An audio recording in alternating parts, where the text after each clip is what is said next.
අයිබෝන් මාස්ටේකන් YouTube channel එකේ අපි කතා කරන ඊළඟ මාතෘකාව තමයි ඉතා වැදගත් මාතෘකාවක් ඔබේ A level syllabus එකේ තියෙන ඒ තමයි නිෂ්පාදන සාධක පිළිබඳව. ඒ කියන්නේ ආර්ථික විද්‍යාව හැඳින්වීම කියන පාඩමේ පළවෙනි පාඩමේ අපි කතා කරන්න යන්නේ මේ වැදගත් කාරණාවන් ටික. ඒ කියන්නේ විභාගයට ප්‍රශ්න අහන්න පුළුවන් වැදගත් කාරණා ටික ගැන. ඒතර අපි අද කතා කරන්න යන්නේ නිෂ්පාදන සාධක පිළිබඳව. ඔයා දන්නවා ප්‍රධාන වශයෙන් දරුවෝ නිෂ්පාදන සාධක හතරක් තියෙනවා. ඒ නිෂ්පාදන සාධක හතර තමයි භූමිය, ශ්‍රමය, ප්‍රාග්ධනය සහ ව්‍යවසායකත්වය කියන නිෂ්පාදන සාධක පිළිබඳව. ඔයාට මෙච්චර කාල මේක පිළිබඳ ලොකු අවබෝධයක් නැත්නම් අපි අද කතා කරමු මොකද්ද භූමිය, මොකද්ද ශ්‍රමය, මොකද්ද ප්‍රාග්ධනය සහ මොකද්ද ව්‍යවසායකත්වය කියලා. right? එහෙනම් අපි මුලින්ම ගමු අද පළවෙනි මාතෘකාව තමයි භූමිය කියන එක. right? ඔබ දන්නවා නිෂ්පාදන සාධක වශයෙන් ඔබට ඔබේ ගුරුතුමා හෝ ඔබ ඉස්කෝලේ ඉගෙන ගන්නකොට මේ භූමිය කියන කතාව ගොඩක් කතා කරන්නේ නැති නේද? භූමිය නැත්නම් land කියලා මේකට කියනවා. right? මොකද්ද භූමිය කියන්නේ? ඔබ මෙච්චර දවසක් භූමිය කියන්නේ මොකක් හරි ඉඩමක් ගැන මොකක් හරි ගැන හිතාගෙන හිටියානම් හැබැයි ඒක තමයි භූමිය කියන්නේ. නමුත් ඒකේ පොඩි වෙනසක් තියෙනවා. ඒ වෙනස තමයි ඔයා උත්තරේ ලියනකොට ඇතුළත් වෙන්න ඕන කාරණා කිහිපයක් තියෙනවා. ඒ කියන්නේ භූමිය කියන එක නිර්වචනය කරන්නේ කොහොමද කියලා මතක තියාගන්න ඕන. එහෙනම් භූමිය කියන එක නිර්වචනය කරන්නේ කොහොමද? භූමිය කියලා කියන්නේ මතක තියාගන්න මේක කවුරු කොයි වෙලාවකවත් භූමිය කියන දේ නිර්මාණය කරන්න මිනිස්සෙක්ගම දිහත් වීමක් නැහැ. මෙතන තියෙන්නේ තනිකරම ස්වභාව ධර්මයෙන් හම්බ වෙච්ච දෙයක්. එහෙනම් භූමිය කියන්නේ ස්වභාව ධර්මයෙන් හම්බ වෙච්ච දෙයක්. ස්වභාව ධර්මයෙන් හම්බ වෙච්ච දෙයක්. නැත්නම් අපි කියනවා ස්වභාව ධර්මයාගේ දායාදයක් කියලා. ස්වභාව ධර්මයාගේ දායාදයක්. එහෙනම් ඔයා භූමිය හැම වෙලාවෙම නිර්වචනය කරනකොට ස්වභාව ධර්මයාගේ දායාදයක් කියන එක ඇතුළත් කරන්න අත්‍යවශ්‍යයි. එහෙනම් ස්වභාව ධර්මයාගේ මෙහෙමයි අපි භූමිය නිර්වචනය කරන්නේ. ස්වභාව ධර්මයාගේ දායාදයක් වශයෙන් ලැබිලා තියෙන ස්වභාව ධර්මයාගේ දායාදයක් වශයෙන් ලැබිලා තියෙන නිෂ්පාදනයට භාවිතා කරන්න පුළුවන් හිඟකමක් සහිත ඵලදායීතාවෙන් යුත් සම්පත් වලට අපි කියනවා භූමිය කියලා. ස්වභාව ධර්මයාගේ දායාදයක් වශයෙන් ලැබිලා තියෙන නිෂ්පාදනයට භාවිතා කරගන්න පුළුවන් හිඟකමක් සහිත ඵලදායීතාවෙන් යුක්ත නිෂ්පාදන සම්පත් වලට අපි කියනවා භූමිය කියලා. එතකොට අපි බලමු දැන් ඔයාගේ නිර්වචන අනිවාර්යෙන් ලියනවා නම් භූමිය කියන එකට ස්වභාව ධර්මයාගේ දායාදයක් කියන එක ඇතුළත් කරන්න ඕනමයි. එහෙනම් ඊළඟ කතාව තමයි භූමියට උදාහරණ මොනවාද කියන එක. භූමියට උදාහරණ ගන්න පුළුවන් මොනවාද? අංක 1 මම මෙහෙම ගන්නම්කෝ. මම කියන්නම් භූමියට උදාහරණයක් වශයෙන් මම කියනවා right අපි කියමු කලාවැව කියලා හිතමුකෝ. කලාවැව කියලා අපි හිතමු. කලාවැව කියන එක ගත්තොත් එහෙනම් මේක ස්වභාව ධර්මයේ දායාදයක්. ඔයාලට හිතෙන්න පුළුවන් ඔව් ස්වභාව ධර්මයේ දායාදයක් තමයි. හැබැයි දරුවෝ මෙතනදී මේ කලාවැව හදන්න මිනිස්සෙක්ගම දිහත් වීමක් නැද්ද? අදාළ රජතුමා රජ කෙනෙක් විසින් තමයි මේ කලාව නිර්මාණය කරේ නේද? එහෙනම් ඒ රජ දවසේ මිනිස්සු මැදිහත් වෙලා ඒ මිනිස්සු එකතු වෙලා තමයි මිනිස්සුන්ගේ ශ්‍රමයෙන් තමයි මේ කලාව පැහැදුවේ. එහෙනම් කොයිම අවස්ථාවකදීවත් ස්වභාව ධර්මයේ දායාදයක් කෙනෙකුට මිනිස්සෙක්ගේ මැදිහත් වීමක් තියෙනවා නම් අපි ඒක භූමියට ගන්නෑ. අපි ඒක එහෙනම් මේ කලාව කියන්නේ භූමිය නෙවෙයි. අපි එහෙනම් ගමු තව උදාහරණයක්. සිංහරාජ වනය. සිංහරාජ වනාන්තරය. සිංහරාජ වනාන්තරය ගත්තොත් එහෙම සිංහරාජ වනාන්තරය හැදුවේ මිනිස්සෙක්ගේ මැදිහත් වීමකින් නෑ. සිංහරාජ වනාන්තරය හැදුනේ කොහොමද? ස්වභාව ධර්මයාගේ දායාදයක් වශයෙන්. එහෙනම් ඔබට තේරෙනවා මෙතනදී මිනිස්සෙක්ගේ මැදිහත් වීමක් කොයි අවස්ථාවකදීවත් නැහැ. එහෙනම් ඔයාට තේරෙනවා සිංහරාජ වනය කියන්නේ මේකට මිනිස්සෙක්ගේ මැදිහත් වීමක් නෑ. ඒ නිසා භූමියට ගන්න පුළුවන්. හැබැයි කලාව කෙනෙක් ගන්න බෑ. මිනිස්සෙක්ගේ මැදිහත් වීමක් තියෙනවා.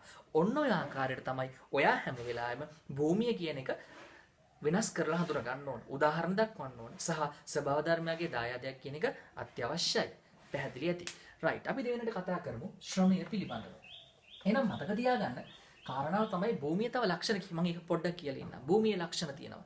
ඒ තමයි භූමියේ ලක්ෂණ තමයි පළවෙනි එක ස්වභාව ධර්මයේ දායාදයක්. අංක 2 භූමිය කියන එක ප්‍රකෘති තත්ත්වයෙන්ම නිෂ්පාදනයට භාවිතා කරගන්න බෑ.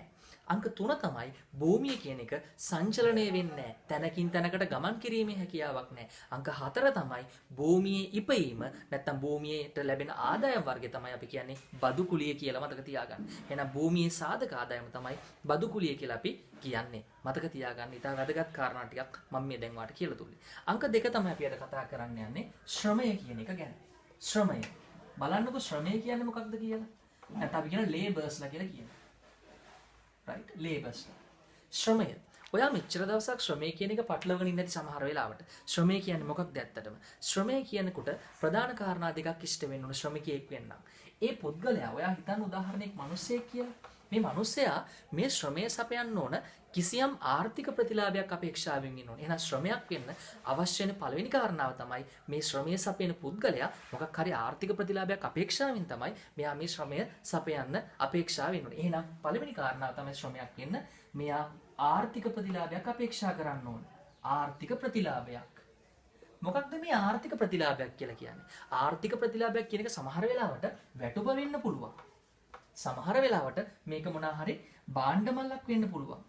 හරි මෙන්න මේ ආකාරයට මොකක්ම හරි මේ තමන්ගේ ශ්‍රමයේ මහන්සි වෙනවට මොකක්ද වෙන්න ඕන? අනිවාර්යෙන් මොකක් හරි ආර්ථික ප්‍රතිලාභයක් අපේක්ෂා කරන්න ඕන. එහෙනම් ඒක තමයි ශ්‍රමයේ වෙන්න අවශ්‍ය කරන පළවෙනි කාරණාව. අංක 2 මේ ශ්‍රමය අනිවාර්යෙන් මොකක් හරි ආර්ථික කටයුත්තකට අදාළ වෙන්න ඕන. එහෙනම් ආර්ථික කටයුත්තකට අදාළ වෙන්න ඕන. ආර්ථික කටයුත්තකට අදාළ වෙන්න ඕන. ඒ කියන්නේ ආර්ථික කටයුත්තක් කියන්නේ මොකද්ද? කිසියම් නිෂ්පාදන හෝ පාරිභෝජන කටයුත්තක්. එහෙනම් මතක තියාගන්න කිසියම් නිෂ්පාදන හෝ පාරිභෝජන කටයුත්තක් තමයි අපි කියන්නේ මොකක්ද? ආර්ථික කටයුත්තක් කියලා. එහෙනම් ඔයා මෙච්චරකල් ශ්‍රමය කිව්වේ නිකන් මොකක් හරි වෙන නිර්වචනයක් කියන බලන්න. හැබැයි ඔයා අද ඉඳන් වරද්ද ගන්නෑ. ශ්‍රමය කියන්නේ නම් මතක තියාගන්න ආර්ථික ප්‍රතිලාභයක් අපේක්ෂාවෙන් කිසියම් ආර්ථික කටයුත්තක පුද්ගලයෙකු ආර්ථික කටයුත්තක් සඳහා පුද්ගලයෙකු කායිකව හා මානසික වන්නා වෙහෙසට අපි කියනවා ශ්‍රමය කියලා. මතක තියාගන්න කිසියම් පුද්ගලයෙක් ආර්ථික ප්‍රතිලාභයක් අපේක්ෂාවෙන් වැටුපක් හෝ වෙනත් ආර්ථික ප්‍රතිලාභයක් අපේක්ෂාවෙන් කිසියම් ආර්ථික කටයුත්තක් සඳහා තමන් කායිකව හා මානසික වන්නා වෙහෙස කායිකව කියන්නේ ඇඟ වෙහෙසලා මානසිකව කියන්නේ මනස වෙහෙසලා වන්නා වෙහෙසට අපි කියනවා ශ්‍රමය කියලා. එහෙනම් ඔයා අද ඉඳන් ශ්‍රමය ලියනකොට මෙන්න මේ කාරණා දෙක මග හරින්නේ නැහැ. අනිවාර්යෙන්ම ඇතුළත් කරන්නම ඕන. එහෙනම් අපි බලමු ශ්‍රමයට උදාහරණ මොනවාද කියලා. මෙන්න බලන්න. මම උදාහරණයක් ගන්නවා. මෙහෙම උදාහරණයක් මතක තියාගන්න. කිසියම් පුද්ගලයෙක් ඉන්නවා. මේ පුද්ගලයා හරි මෙන්න මේ පුද්ගලයා මතක තියාගන්න එකක් තමයි ස්වේච්ඡාවෙන් සේවාවක් සපයනවා. ස්වේච්ඡා සේවාවක් උදාහරණයක් ගන්න මෙහෙම ස්වේච්ඡා සේවාවක් මෙහෙම හිතමු අපි. කිසියම් පුද්ගලයෙක් නොමිලේ දේශනයක් පවත්වනවා.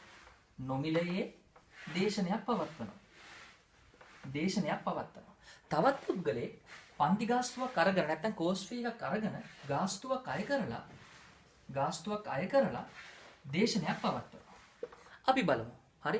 එතකොට මේ නොමිලේ දේශනයක් පවත්වන පුද්ගලයා නොමිලේනේ සපයන්නේ මේක. රයිට් නොමිලේ සපයන්නේ. එහෙනම් නොමිලේ සපයනවා නම් කොයි වෙලාවකවත් මෙයා ආර්ථික ප්‍රතිලාභයක් අපේක්ෂා කරනවද? ආර්ථික ප්‍රතිලාභයක් අපේක්ෂා කරන්නේ නැහැ. නොමිලේ දෙන්නේ ස්වේච්ඡා සේවාවක්. එහෙනම් කිසියම් පුද්ගලෙක් නොමිලේ දේශනයක් පවත්වන එක ශ්‍රමය වෙන්නේ නැහැ ළමයි. හැබැයි කිසියම් පුද්ගලෙක් ගාස්තුවක් අය කරලා කිසියම් ආර්ථික ප්‍රතිලාභයක් අපේක්ෂා කරලා ඔහු කායිකව හා මානසිකව වෙහෙසෙනවා. එහෙනම් මේ ගාස්තුවක් අය කරලා ගන්න ශ්‍රමිකයා මොකක්ද? අපි ඒකට කියනවා. එහෙනම් මොකක්ද? අන්න ශ්‍රමය. එහෙනම් මතක තියාගන්න. හරි.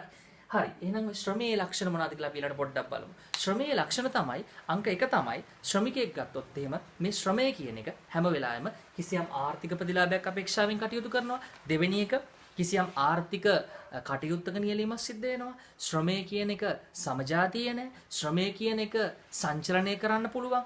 ඊළඟ කතාව තමයි ශ්‍රමයට සංවිධානීමේ ශක්තියක් තියෙනවා. අනිත් කාරණාව තමයි මතක තියාගන්න ශ්‍රමය කියන එක ගත්තොත් එහෙම මේ ශ්‍රමයට ලැබෙන සාධක ආදායම් වර්ගය තමයි අපි කියන මොනවාද?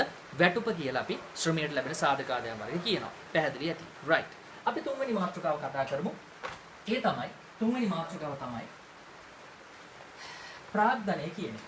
ප්‍රාග්ධනය. නැත්නම් අපි කියන කැපිටල් කියලා මේකට කියනවා. රයිට්. ප්‍රාග්ධනය. ඔයා මෙච්චර දවසක් ප්‍රාග්ධනය කියන එක සමහරවිට පටලවගෙන තියෙනවා. අපි බලමු ප්‍රාග්ධනය කියන්නේ මොකක්ද කියලා. ප්‍රාග්ධනය කියන්නේ මිනිසා විසින් නිපදවා ඇති ඵලදායීවත්කම් වල තොගයට අපි කියනවා ප්‍රාග්ධනය. නැත්තම් මිනිසා විසින් නිපදවලා තියෙන නිෂ්පාදන ආධාරක නිෂ්පාදන ක්‍රියාවලියට සඳහා යොදා ගන්න ආධාරකයන්ට නිෂ්පාදන ආධාරකයන්ට අපි කියනවා ප්‍රාග්ධනය කියලා. තව මේකට පුළුල් නිර්වචනයක් තියෙන්න පුළුවන්. හරි. නමුත් අපි මතක තියාගන්න මිනිසා විසින් නිපදවලා තියෙන ඵලදායීවත්කම් වල තොගේ නැත්තම් නිෂ්පාදන ආධාරකයන් අපි කියනවා ප්‍රාග්ධනය කියලා. මතක තියාගන්න. රයිට්. එතකොට එහෙනම් මිනිසා විසින් නිපදවා ඇති නිෂ්පාදන ආධාරකයන්. මතක තියාගන්න කොයි වෙලාවකවත් ප්‍රාග්ධනය බිහි වෙන්නේ නැහැ ඔටෝමැටිකලි. ඒකට අනිවාර්යයෙන් මිනිස්සෙක්ගේ මැදිහත් වීමක් තියෙනවා. මිනිස්සෙක් විසින් තමයි තමන්ගේ කටයුතු පහසු කර ගැනීම සඳහා මේ ප්‍රාග්ධනය හදාගන්නේ. එහෙනම් මිනිස්සෙක් විසින් දැන් උදාහරණයක් ඔබ හිතන්න. තම අතින් මහනව වෙනුවට ඒ මිනිස්සයා තමන්ගේ කටයුත්ත පහසු කරගන්න මොකක් හරි ජොකි මැෂින් එකක් හදලා තියෙනවා. අන්න ඒ මිනිස්සේ පුද්ගලයෙක් විසින් තමන්ගේ ආර්ථික කටයුතු පහසු කරගන්න අන්න නිෂ්පාදන ආධාරකයක් හැදුවා. ඵලදායීවත්කමක් හැදුවා. අන්න එකට අපි කියන මොකක්ද? ප්‍රාග්ධනය කියලා. එහෙනම් මතක තියාගන්න අනිවාර්යෙන් ප්‍රාග්ධනය මිනිසාගේ නිර්මාණයක් මේක. නැත්තම් ස්වභාව ධර්මයකින්වත් කොහෙන්වත් හම්බෙන දෙයක් නෙවෙයි. එහෙනම් අපි බලමු ප්‍රාග්ධනයට උදාහරණ මොනවාද කියලා. ප්‍රාග්ධනයට උදාහරණ තමයි අපි උදාහරණයක් හිතමු මෙහෙම ප්‍රාග්ධනය ගත්තොත් එහෙම ප්‍රාග්ධනයට අපි ඔය හදන යන්ත්‍ර සූත්‍ර උපකරණ යන්ත්‍රාගාර කර්මාන්තශාලා ගොඩක් දේවල් තියෙනවානේ. අන්න ඒ වගේ යන්ත්‍ර සූත්‍ර උපකරණ දැන් ප්‍රවාහනය කරන්න අපි යොදා ගන්න මොකක් හරි වාහනයක් ඊළඟට මෙවලම් උපකරණ වගේ දේවල් මෙන්න මේවට අපි කියනවා ප්‍රාග්ධනය කියලා. එනවාට මතක තියෙන්න ඕන ප්‍රාග්ධනය කියන්නේ මිනිසා විසින් නිපදවා ඇති නිෂ්පාදනාධාරකයක් කියලා. ඒක තමයි තේරුම් ගන්න ඕන. ඊළඟ කාරණාවක් බලමු ප්‍රාග්ධනයේ තියෙන ලක්ෂණ මොනවාද කියලා. විවිධ ප්‍රාග්ධන වර්ග තියෙනවා. හරි උදාහරණයක් තමයි ප්‍රාග්ධනයේ විවිධ වර්ග තමයි ආර්ථික පොදුකාර්ය ප්‍රාග්ධනය, සමාජ ප්‍රාග්ධනය, කාරක ප්‍රාග්ධනය, සංසරණ ප්‍රාග්ධනය. ඔයා ඉගෙන දන්නවා ඇති. නමුත් අපි ඊළඟට බලමු මේ ප්‍රාග්ධනයේ ලක්ෂණ මොනවාද කියලා. ඔයාගෙන් බැරි වෙලාවත් ප්‍රාග්ධන ලක්ෂණයක් ඇහුවොත් දැන් පළවෙනි එක තමයි ප්‍රාග්ධනය කියන්නේ මූර්ත සංකල්පයක්. කොයි වෙලාවකවත් ප්‍රාග්ධනයේ මූල්‍ය සංකල්පයක් නෙවෙයි. ප්‍රාග්ධනය කියන එක මොදලින් තියෙන්නේ. ප්‍රාග්ධනය කියන්නේ හැම වෙලාවෙම මූර්ත සංකල්පයක්. භාණ්ඩ හා සේවා වශයෙන් තියෙන. අනික් කාරණා තමයි ප්‍රාග්ධන ආශ්‍රය නිෂ්පාදන ප්‍රවාහයක් බිහි වෙනවා. ප්‍රාග්ධනයේ නිෂ්පාදන ප්‍රවාහයක් බිහි කරන්න පුළුවන්. මොකද මිනිස්සු මේක හදන නිෂ්පාදනයක් බිහි කරන්නනේ. එහෙනම් නිෂ්පාදන ප්‍රවාහයක් බිහි වෙනවා. ඊළඟ කාරණා තමයි ප්‍රාග්ධනයේ ඵලදායීතාවයෙන් යුක්තයි. ප්‍රාග්ධනයේ හැම වෙලාවෙම නිමැවුමක් බිහි කිරීමේ හැකියාවක් තියෙනවා ප්‍රාග්ධන කියන සාධකයට. එහෙනම් ප්‍රාග්ධනයේ ඵලදායීතාවයෙන් යුක්තයි. ඊළඟ කාරණාව ප්‍රාග්ධනයේ මිනිසාගේ නිර්මාණයක්. හරි ප්‍රාග්ධනයේ මිනිස්සාගේ නිර්මාණයක්. මිනිස්සෙගේ නිර්මාණයක් මේක. වෙන කවුරුත් දුන්න ඒ කියන්නේ ස්වභාව ධර්මයෙන් හම්බෙච්ච දෙයක් නෙමෙයි. මේක හැම වෙලාවෙම මිනිස්සෙගේ නිර්මාණයක්. අවසාන එක තමයි ප්‍රාග්ධනීය ඉපයුම කියන්නේ පොලිය කියන එක. මතක තියාගන්න ප්‍රාග්ධනීය ඉපයුම තමයි පොලිය කියන කාරණාව. එහෙනම් ප්‍රාග්ධනයට ලැබෙන සාධක ආදායම් වර්ගය තමයි පොලිය කියලා අපි කතා කරන්නේ. right. එහෙනම් ওই ටික තමයි ප්‍රාග්ධනීය කියන කාරණාවේ ලක්ෂණ ටික උනේ. අපි අවසාන මාතෘකාවද කතා කරමු. ඒ තමයි ව්‍යවසායකත්වය කියන එක. entrepreneurship. ව්‍යවසායකත්වය. entrepreneurship කියලා මේකට කියනවා. right. එහෙනම් බලමු ව්‍යවසායකත්වය කියන්නේ මොකක්ද කියලා. මතක තියාගන්න ව්‍යවසායකයෙක් නැත්නම් entrepreneur කෙනෙක් වෙන එක වා හැම වෙලාවෙම සමහරලාට ශ්‍රමිකයත් එක්ක පටලවගෙන තියෙන්නේ නැති. හැබැයි ව්‍යවසායකත්වය කියන එකේ තේරුම හරියටම දන්නවද ඔයා? මෙන්න මතක තියාගන්න. ව්‍යවසායකයෙක් කියන්නේ හැම වෙලාවෙම මේ ව්‍යවසායක ශ්‍රමිකයාගෙන් වෙනස් නමක්. ව්‍යවසායකයෙක් කියලා කියන්නේ මෙයා හැම වෙලාවෙම අවදානම් දරන පුද්ගලයෙක්. අවදානම් දරනවා. right? ඊළඟ කාරණා තමයි ව්‍යවසායකයා නව්‍යතා බිහි කරනවා. නව්‍යතා බිහි කරනවා. අනිත් එක තමයි ව්‍යවසායකයා කියන පුද්ගලයා නිෂ්පාදන කටයුතු සංවිධානය කරනවා. නිෂ්පාදන කටයුතු සංවිධානය කරනවා. මෙන්න මේ වගේ විශේෂ ලක්ෂණ වලින් සම්බන්ධිච්ච පුද්ගලයෙක් තමයි ව්‍යවසායකයෙක් කියලා කියන්නේ. එහෙනම් ව්‍යවසායකයා කියන එකේ තේරුම හරියටම දැනගන්න ඕනේ සහ නිර්වචනය දැනගන්න ඕනේ. ව්‍යවසායකයෙක් කියන්නේ මෙහෙම නිර්වචනය කරන්න.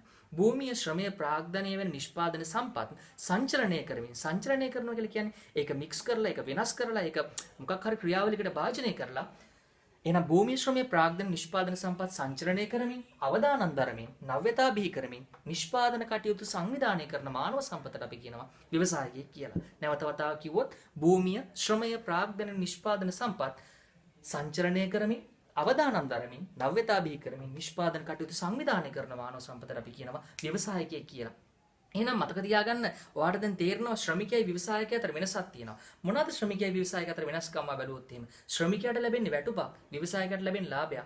ශ්‍රමිකයා අවදානමක් ගන්න නැහැ, ව්‍යවසායකයා අවදානමක් ගන්නවා. ශ්‍රමිකයා නව්‍යතා බිහි කරන්නේ නැහැ, ව්‍යවසායකයා නව්‍යතා බිහි කරනවා. ශ්‍රමිකයා නිෂ්පාදන කටයුතු සංවිධානය කරන්නේ නැහැ, ජොබ් එක කරලා යනවා. හැබැයි ව්‍යවසායකයා නිෂ්පාදන කටයුතු සංවිධානය කරලා වැරටික් කරගන්න දෙනවා. එහෙනම් ඕවා තමයි අපි කියන්නේ ව්‍යවසායකත්වයේ සහ ශ්‍රමිකයා අතර වෙනස්කම්. එහෙනම් ව්‍යවසායකත්වයේ ලක්ෂණ මොනවාද? අවදානම් දරනවා, නව්‍යතා බිහි කරනවා, නිෂ්පාදන කටයුතු සංවිධානය කරනවා කියන සාධක ටික. එහෙනම් ඔබට මම හිතනවා අද අපේ මේ වීඩියෝ එක හරහා ඔබට අලුත් දැනුමක් හම්බුණා කියලා භූමිය ශ්‍රමය ප්‍රාග්ධන ව්‍යවසායකත්වයේ පිළිබඳව. අපි ඊළඟ වීඩියෝ එකකින් කතා කරන්න බලාපොරොත්තු වෙන නිෂ්පාදන හැකියාව මායිම් පිළිබඳව මම මෙතනින් ආර්ථික විද්‍යාව හැඳින්වීම කියන මේ බේසික් කොටස් ටික, බේසික් මාතෘකා ටික කතා කරලා අවසන් කරනවා. ඔබට මොන හරි දැනගන්න දේවල් තියෙනවා නම් අපේ YouTube channel එකේ Master Econ කියන YouTube channel එකේ කමෙන්ට් කරන්න පුළුවන්. මොන හරි තියෙනවා අපිට මැසේජ් කරන්න පුළුවන් අපේ WhatsApp group සරහා. ඒ වගේම ඔබට දැනුම ගන්න පුළුවන්. සහ ඔබෙන් අපි ඉල්ලා සිටිනවා අපේ Master Econ YouTube channel එක subscribe කරන්න, bell icon එක click කරලා ඊට පස්සේ සහ කමෙන්ට් කරන්න, share කරන්න සහ like කරන්න කියලා. හරි. අපි අලුත් වීඩියෝ එකකින් හම්බෙමු ඊළඟ සතියේ. එහෙනම් හැමෝටම ජය වේවා. ආයුබෝවන්.